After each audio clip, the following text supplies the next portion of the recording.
بسم اللہ الرحمن الرحیم الحمد للہ والصلاة علی اہلہا اما بعد فقد قال اللہ تبارک و تعالی یسألونک عن الانفال قل الانفال للہ وللرسول۔ سورہ انفال ہے جس کا نمبر نزول کے لحاظ سے 88 ہے۔ سورہ بقرہ پہلی صورت ہے جو مدینہ میں نازل ہوئی، یہ دوسری صورت ہے جو مدینہ میں نازل ہوئی، جس میں یہ بیان کیا گیا کہ جتنے بھی اس طرح کے مال ہیں جیسے وادی ہیں، گیس ہے، تیل ہے اور جنگل وغیرہ ہیں، یہ سب کے سب اللہ اور رسول کا مال ہوتے ہیں۔ انہوں نے ان کو لوگوں کی فلاح و بہبود کے لیے خرچ کرنا ہوتا ہے۔ جنگ بدر کا قصہ بھی اس میں ذکر کیا گیا ہے، اور یہ بھی ذکر کیا گیا ہے کہ بعض لوگ مال خرچ کرتے ہیں اچھے کام میں، جیسے جنگ کے لیے اسلحہ کی ضرورت ہے، گھوڑوں کی ضرورت ہے، اس میں مال خرچ کریں اور مسلمانوں کی مدد کریں۔ بعض لوگ مال خرچ کرتے ہیں غلط عنوان سے، جیسے کافر ہیں وہ خرچ کر رہے ہیں مال تاکہ اسلام کا راستہ روکیں، توحید کا راستہ روکیں۔ اسی طرح کچھ لوگ ایسے ہوتے ہیں جو اللہ کی راہ میں کام کرنے سے دوسرے لوگوں کو روکتے ہیں، یہ لوگ بہت برے ہیں، ان کو لامحالہ شکست ہوگی اور یہ تباہ و برباد ہوں گے۔ کفر کا لفظ کفر یہ کافی دفعہ قرآن مجید میں آیا ہے، تقریباً 567 دفعہ یہ آیا ہے۔ ینفقون نفاق سے ہے، نفاق اصل میں تو سرنگ کو کہتے ہیں۔ یہ منافق بھی اسی طرح ہی ہوتا ہے کہ ظاہری طور پر اسلام کا نام لیتا ہے لیکن اندر اندر سے اسلام کی مخالفت کرتا ہے۔ یہ لفظ قرآن مجید میں 108 دفعہ آیا ہے۔ مال کا لفظ قرآن مجید میں 98 دفعہ آیا ہے۔ سدا یسد و سواد کے ساتھ یہ 43 دفعہ ہے، جس کا معنی ہے روکنا۔ سبیل جیسے پانی کی سبیل ہوتی ہے، یہ سبیل قرآن مجید میں 196 دفعہ آیا ہے۔ کانا یکونو 1450 دفعہ آیا ہے۔ قرآن مجید میں علیہم بھی ہے، علیکم بھی ہے، علینا بھی ہے۔ یہ قرآن مجید میں 1445 دفعہ آئے ہیں۔ یغلبون مغلوب ہونا 31 دفعہ ہے۔ جہنم 79 دفعہ ہے۔ یحشرون حشر نشر، حشر کا تذکرہ 43 دفعہ ہے۔ یحشرون وغیرہ ملا کے سارا یہ 48 دفعہ ہے۔ میز یمیز و تمیز، یا امتاز یمتاز و امتیاز، یہ پورے قرآن مجید میں صرف 4 دفعہ آیا ہے۔ خبیث کا لفظ بد باطن یہ قرآن مجید میں 16 دفعہ ہے۔ طیب پاکیزگاہ یہ قرآن مجید میں 47 دفعہ ہے۔ جعل یجعل 346 دفعہ، بعث 157 دفعہ ہے۔ یرقما کسی چیز کو اکٹھا کر دینا، یہ قرآن مجید میں 13 دفعہ آیا ہے۔ اور الخاسرون خسارہ یہ قرآن مجید میں 66 دفعہ آیا ہے۔ سورہ انفال اگرچہ اس کا نمبر 88 ہے لیکن اس میں ایک آیت آئی ہے جس کا تعلق غدیر کے بعد سے ہے، کہ جب غدیر کا واقعہ ہو چکا اور رسول اعظم صلی اللہ علیہ وآلہ وسلم نے تمام مسلمانوں کے سامنے پلان کا منبر بنا کر من کنت مولا ہو فاذا علی مولا کہا، تو ایک شخص مدینہ میں آیا، اس نے اپنی اونٹنی باہر باندھی مسجد سے باہر، سیدھا مسجد میں آیا اور بدتمیزی کے انداز میں کہتا ہے یا محمد، آپ نے حکم دیا تھا نماز پڑھو، ہم نے نماز پڑھی، آپ نے زکوٰۃ کا حکم دیا، حج کا حکم دیا، ہم نے کیا، اب آپ چاہتے ہیں اپنے چچا زاد بھائی کو ہماری گردنوں پر مسلط کر دیں۔ اس کے بعد وہ کہنے لگا کہ آیا اپنے چچا زاد بھائی کو ہماری گردنوں پر جو آپ مسلط کر رہے ہیں یہ اللہ کا حکم ہے یا آپ کی اپنی طرف سے ہے؟ تو رسول اللہ نے ارشاد فرمایا یہ اللہ کا حکم تھا جس کا میں نے ذکر کیا ہے، اظہار کیا ہے تمام لوگوں کے سامنے۔ اس وقت اس نے یہ آیت پڑھی، اللہم ان کان ھذا ھو الحق فامطر علینا حجارۃ من السماء او ائتنا بعذاب علیم۔ یا اللہ جو کچھ رسالت مآب صلی اللہ علیہ وآلہ وسلم فرما رہے ہیں اگر یہ حق ہے کہ یہ اللہ کی طرف سے ہے، فامطر علینا مجھ پر بارش برسا، کس چیز کی؟ حجارۃ من السماء، یا آسمان کی بلندی سے کوئی پتھر آ جائے، اب ائتنا بعذاب علیم، یا دردناک عذاب مجھے دے۔ ایک چھوٹا سا پتھر آیا جیسے وہ ابابیل کا تھا، سورہ فیل میں چھوٹے چھوٹے پرندے تھے، یہاں بھی ایک چھوٹا سا پتھر آیا جس نے سر میں لگا اور نیچے سے وہ ختم ہو گیا، اور یہ شخص اسی جگہ مسجد سے باہر جب نکلا ہے تو پھر نار ہو گیا ہے۔ تو یہ آیت ہے سورہ انفال میں۔ سورہ انفال اس کا نمبر ہے 88۔ غدیر کا واقعہ جو ہے وہ سورہ مائدہ میں ہے، سورہ مائدہ کا نمبر ہے 112۔ تو ظاہر ہے کہ اشکال کرنے والے اشکال کرتے ہیں کہ یہ تو 88 نمبر کی صورت ہے، اس میں کیسے یہ آیت آ گئی جو غدیر کے ساتھ تعلق ہے؟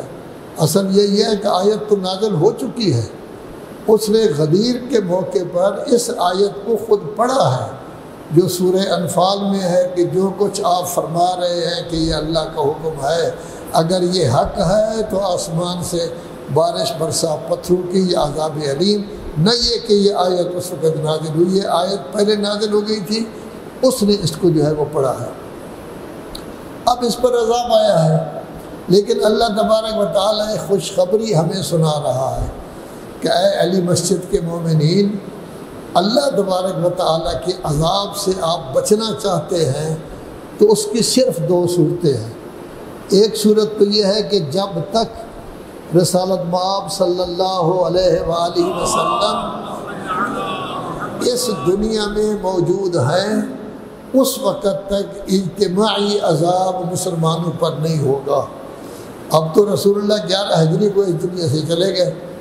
دوسری صورت یہ ہو سکتی ہے کہ جب تک علی مسجد کے مومنین، دوسری مساجد کے مومنین استغفار کرنے والے موجود ہیں، بارگاہ رب العزت میں گڑ گڑانے والے موجود ہیں، گناہوں کی بخشش مانگنے والے موجود ہیں، استغفر اللہ استغفر اللہ استغفر اللہ کرنے والے موجود ہیں، اللہ کا ذکر کرنے والے موجود ہیں، اگرچہ ان کی تعداد کم ہے لیکن جب تک یہ موجود ہیں اس وقت تک اللہ تبارک و تعالیٰ عذاب نہیں دے گا۔ لذا ارشاد آ رہا ہے وَمَا كَانَ اللَّهُ لِيُعَذِّبَهُمْ وَأَنْتَ فِيهِمْ، اللہ کبھی بھی عذاب نہیں دے گا اجتماعی طور پر، وَأَنْتَ فِيهِمْ، جبکہ آپ خود ان میں موجود ہیں۔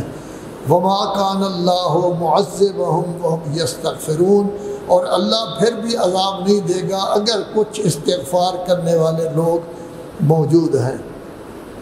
اور پھر اللہ فرماتے ہیں عذاب تو آنا چاہیے لیکن اجتماعی نہیں ہوگا۔ جو لوگ لوگوں کو مسجد الحرام میں آنے سے روکتے ہیں، یا علی مسجد میں آنے سے روکتے ہیں، یا کسی اور مسجد میں آنے سے روکتے ہیں، ان پر عذاب تو آنا چاہیے۔ اور جو مساجد میں آنے سے روکتے ہیں وہ اللہ کے بندے نہیں بن سکتے، وہ اللہ کے ماننے والے نہیں بن سکتے۔ اللہ کے بندے تو وہی ہوتے ہیں جن میں تقویٰ ہے، پرہیزگاری ہے، جن کا دل چاہتا ہے کہ ہم زیادہ وقت مسجد میں گزاریں، جن کا دل چاہتا ہے زیادہ وقت مسجد میں بیٹھ کر ہم تلاوت قرآن مجید کریں، استغفار کریں، اللہ کا ذکر کریں۔ وَمَا لَهُمْ أَلَّا يُعَذِّبَهُمُ اللَّهُ، کیسے ہو سکتا ہے کہ اللہ ان کو عذاب نہ دے جبکہ یہ مسجد الحرام سے روک رہے ہیں اور یہ لوگ اللہ کے ماننے والے نہیں ہیں۔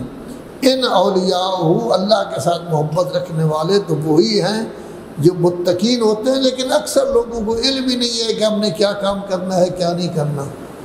وما کان صلاتهم عند البیت، لوگ آتے ہیں خانہ کعبہ میں حج کرنے کے لیے، اسلام سے پہلے بھی آتے تھے، لیکن ان کی نماز بیت اللہ کے نزدیک کیا ہے، یا سیٹیاں بجاتے ہیں یا تالیاں بجاتے ہیں اور گزر کر چلے جاتے ہیں۔ کہا جائے گا فذوقوا العذاب بما کنتم تکفرون، کافرو یہ تو آپ کو سزا دنیا میں بھی ملے گی اور آخرت میں بھی آپ کے لیے سخت ترین عذاب ہے۔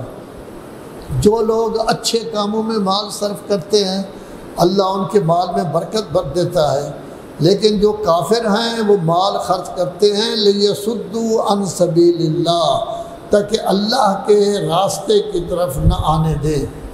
فَسَيُنْفِقُونَهَا، ان قریب یہ اور مال خرچ کریں گے، ثُمَّ تَكُونُ عَلَيْهِمْ حَسْرَةً، پھر یہی مال ان کے لیے حسرت اور افسوس اور فریاد کا موجب ہوگا۔ کیوں؟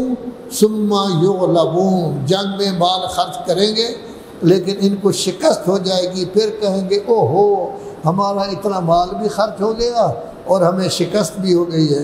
وَالَّذِينَ كَفَرُوا، جو کافر ہیں وہ جہنم ہی کی طرف اٹھا کر لے جائیں گے۔ کیوں ہے کچھ لوگوں کو اللہ تبارک و تعالیٰ جہنم میں بھیجتا ہے، کچھ لوگوں کو اللہ تبارک و تعالیٰ جنت کی جگہ دیتا ہے؟ اصل میں یہ ہے کہ دنیا میں دو قسم کے لوگ ہیں، ایک ہے پاک و پاکیزہ جو اللہ کی بات ماننے والے ہیں، اللہ کے احکام پر عمل کرنے والے ہیں، اللہ کی عبادت کرنے والے ہیں، انفاق کرنے والے ہیں، سچے ہیں، امانت دار ہیں، غلط کاری نہیں کرتے، خیانت نہیں کرتے، ان کو کہا جاتا ہے طیب، پاکیزہ، طاہر۔ کچھ لوگ خبیث ہوتے ہیں، خب سے فطرت ان میں پائی جاتا ہے، بد باطنی پائی جاتی ہے، وہ اللہ کے راستہ سے لوگوں کو روکتے ہیں، اللہ کی طرف نہیں آنے دیتے، نماز کی طرف نہیں آنے دیتے۔ تو اللہ تبارک و تعالیٰ چاہتا ہے کہ قیامت کے دن خبیثوں کو ایک طرف کر دے، جو پاکیزہ لوگ ہیں وہ ایک طرف کر دے۔ لیمیز اللہ الخبیث، تاکہ اللہ جدا کر دے خبیث کو پاکیزہ سے، وَيَجْعَلَ الْخَبِيثَ بَعْضَهُ عَلَى بَعْضٍ، اور خبیثوں کو ایسا کرے گا کہ وہ ایک دوسرے پر گرے ہوئے ہوں گے، جو یعنی اکٹھے ہو کر ایک ٹیلا بن جائے گا۔ فَيَجْعَلَهُ فِي جَهَنَّمَ، اللہ تبارک و تعالیٰ ان کو جہنم میں ڈال دے گا۔ اولئک هم الخاسرون، یہ لوگ دنیا میں بھی خسارہ میں تھے اور آخرت میں بھی گویا کہ کیا ہوگا، خسارہ میں ہوگا۔ اللہ تبارک و تعالیٰ فرماتا ہے جو خبیث ہے وہ ہمیشہ کے لیے نہیں، خوب اس کو چھوڑ دے، بد باطنی کو چھوڑ دے، غلط کاریوں کو چھوڑ دے، خیانت چھوڑ دے، وعدہ خلافی چھوڑ دے، جھوٹ بولنا چھوڑ دے، نیک کام کرنا شروع کر دے، اللہ بخش دے گا۔ جتنے پہلے گناہ ہیں وہ اللہ بخش دیتا ہے، لیکن طیب بھی ضروری نہیں کہ ہمیشہ کے لیے ہے۔ ایک آدمی پاک و پاکیزہ تھا، اگر آخر عمر میں وہ گڑبڑ ہو گیا ہے تو ایسی صورت میں اللہ اس کو نہیں بخشے گا۔ عبد الملک بن مروان بہت بڑا نمازی تھا، بڑا عبادت گزار تھا، مسجد میں بیٹھا ہوا ہے، تلاوت قرآن مجید کر رہا ہے، ظہر کی نماز کے بعد اکیلا مسجد میں بیٹھا ہوا ہے اور کوئی نہیں ہے۔ اچانک ایک آدمی آتا ہے، اطلاع دیتا ہے حضور آپ خلیفہ بن گئے ہیں، آپ امیر المومنین بن گئے ہیں، اب حکومت کی باری آپ کی آ گئی ہے، مروان مر گیا ہے، اب آپ جو ہے وہ بادشاہ بن گئے ہیں۔ اسی وقت وہ قرآن مجید کو بند کرتا ہے اور کہتا ہے ھذا فراق بینی و بینک، آج کے بعد میری اور تیری جدائی ہو گئی۔ وہ تو نمازیں پڑھ رہا ہے، قرآن مجید پڑھ رہا ہے، لیکن کتنا بدبخت ہے کہ جب اس کو خبر ملی کہ تو امیر المومنین بن گیا ہے، خلیفہ بن گیا ہے، قرآن کو کہہ رہا ہے ھذا فراق بینی و بینک، یہ بھی قرآن مجید کی آیت ہے، آج کے بعد تیری اور میری جدائی ہوگی، میں تجھے کبھی نہیں کھولوں گا۔ پھر یہ لوگ شرارتیں کرتے رہے اور تو کچھ نہیں نہ کرتے رہے۔ لذا جو خبیث ہے وہ ہمیشہ کے لیے نہیں، ہو سکتا ہے پاکیزہ بن جائے، جو اچھا ہے وہ ہمیشہ کے لیے نہیں، ہو سکتا ہے اچھائی اس لیے ہو کہ اسے کچھ مل جائے، جو مل جائے آدمی تو پھر وہ اپنے آپ کو جو ہے فارغ سمجھتا ہے۔ ایران سے ایک وفد آیا جس میں آیت اللہ بیات بھی تھے اور وزیر تھے اپنا تجارت کے، حبیب اللہ عسکر اولادی۔ آیت اللہ بیات کچھ لوگوں کے استاد تھے، ان میں مولانا محمد یار شاہ صاحب اللہ کے بڑا بیٹا جو تھا ان کے بھی استاد تھے۔ وہ اس نے سنا کہ وہ ڈاکٹر رمضان علی شاہ کے ہسپتال میں آنکھوں کا آپریشن ہوا ہے، وہاں وہ مریض ہیں تو کہنے لگے میں ان کی عیادت کے لیے جاؤں گا. یہ سارے کے سارے ایس پی وغیرہ ساتھ اور 2-3 گاڑیاں وہاں پہنچ گئے. وہ بیچارہ ڈاکٹر رمضان علی شاہ گھبرا گیا کہ پتہ نہیں پولیس آ گئی، چھاپا پڑ گیا ہے میرے اسپتال پر، کیا ہے کیا نہیں. خیر اس کو پتہ چلا نہیں یہ پوچھنے کے لیے آئے ہیں، تو اس نے کرسیوں وغیرہ کا انتظام کیا. تو حبیب اللہ عسکر اولادی یہ لوگ بیٹھ گئے. تو علماء کرام ہمیشہ تھوڑی دیر کے لیے بھی ان کو کوئی ملے تو وہ کوئی نہ کوئی اچھی بات ہی کہتے ہیں ان کو. تو ایرانیوں کو مخاطب کر کے پہلے عربی بولنا انہوں نے شروع کی، پھر وہ سمجھ گئے کہ یہ تو ایرانی ہیں، عربی نہیں جانتے. تو فارسی میں انہوں نے 2 باتیں کہی. کسی انسان کی اچھائی اور برائی اگر دیکھنی ہو تو یہ دیکھو کہ جب تک مال و دولت نہیں تھا اس وقت یہ کیسا تھا، مال و دولت کے بعد کیا ہو گیا ہے. اگر مال و دولت کے بعد بھی اچھا رہتا ہے تو یہ اچھائی ہے فطری. اگر مال و دولت کے آنے کے بعد یہ گڑبڑ ہو جاتا ہے تو اس کا مطلب یہ پہلے غربت تھی، تھا ہی کچھ نہیں، تو وہ کیسے غلط کام کرتا، اب اس نے شروع کر دیا ہے. دوسرا کلمہ یہ فرمایا کہ ایک آدمی کے پاس حکومت نہیں ہے اور وہ بڑے اچھے ہیں، بڑے نیک ہیں، بڑے مقدس ہیں. جب حکومت آ گئی ہے، کیونکہ علماء کی حکومت ایران میں قائم ہو گئی تھی، آیا اس کے بعد بھی اسی طرح رہتے ہیں جیسے پہلے؟ سادگی تھی، قناعت تھی، شوشہ نہیں تھی، منع نہیں تھا کوئی مل سکتا ہے نہیں مل سکتا، گارڈ رکھے ہوئے نہیں تھے کہ کون ہمارے پاس آ سکتا ہے یا نہیں، اوپن ہوتا تھا، ہر عالم کے پاس آدمی جا سکتا تھا. اگر اسی طرح پھر بھی رہتے ہیں تو پھر یہ سمجھ جاؤ کہ در حقیقت یہ لوگ اچھے ہیں. اور اگر تبدیلی آ جاتی ہے پیسہ آنے کے بعد، مال و دولت کے انبار لگ جاتے ہیں، گاڑیاں آ جاتی ہیں، پجاروں آ جاتے ہیں، شوشہ ہو جاتی ہے، اس طرح اس طرح بندے، تو سمجھو کہ یہ ٹھیک نہیں ہے. علی الوردی کہتا ہے کہ پوری دنیا میں نے بڑی کوشش کی کہ میں دیکھوں کہ آیا تبدیلی واقع ہوتی ہے یا نہیں. رسالت مآب صلی اللہ علیہ وآلہ وسلم کے بعد ایک ہی شخصیت مجھے نظر آئی ہے، مولا کائنات علی ابن ابی طالب علیہ السلام. کہ حکومت نہیں تھی، ان کا جو طریقہ کار تھا حکومت کے آنے کے بعد بھی وہی طریقہ کار رہا ہے. وہی جو کی روٹی، وہی خشک روٹی، کبھی نمک کے ساتھ کھا رہے ہیں، کبھی 2-3 گھونٹ دودھ کے لے لیے، لیکن شوشہ نہیں کی. مگر نہ باقی جو ہیں ان میں کچھ نہ کچھ تبدیلی لامحالہ آ جاتی ہے. قل للذین کفروا، میرے حبیب ان لوگوں سے کہہ دو جو کافر ہیں، ان ینتہوا یغفر لکم ما قد سلف، اگر رک جاؤ اپنی شرارتوں سے، غلط کاریوں سے رک جاؤ، کفر کی باتوں سے رک جاؤ، غلط کاریوں سے رک جاؤ، یغفر لہم ما قد سلف، جتنے گناہ پہلے گزر چکے ہیں اللہ تبارک و تعالیٰ بخش دے گا. وَإِن يَعُودُوا، اگر پھر گناہ کی طرف لوٹ آئے تو ایسی صورت میں فقط مذہب سنت الاولین، اولین کی سنت بھی رہی ہے کہ جو گناہ کی طرف لوٹ آتے ہیں وہ جہنم میں جاتے ہیں، جو گناہ چھوڑ کر اچھائیوں کی طرف آ جاتے ہیں وہ جنت میں جاتے ہیں. خدایا محمد و آل محمد کا واسطہ ہماری یہ مختصر سی عبادت قبول فرما، اس مختصر سی عبادت کا ثواب کثیر عطا فرما. خدایا محمد و آل محمد کا واسطہ تمام شرکاء کی حاجت روائی فرما، سب گھروں میں خیر و برکت عطا فرما، سب کی عزت عظمت میں اضافہ فرما، جان و مال و ناموس کی حفاظت فرما.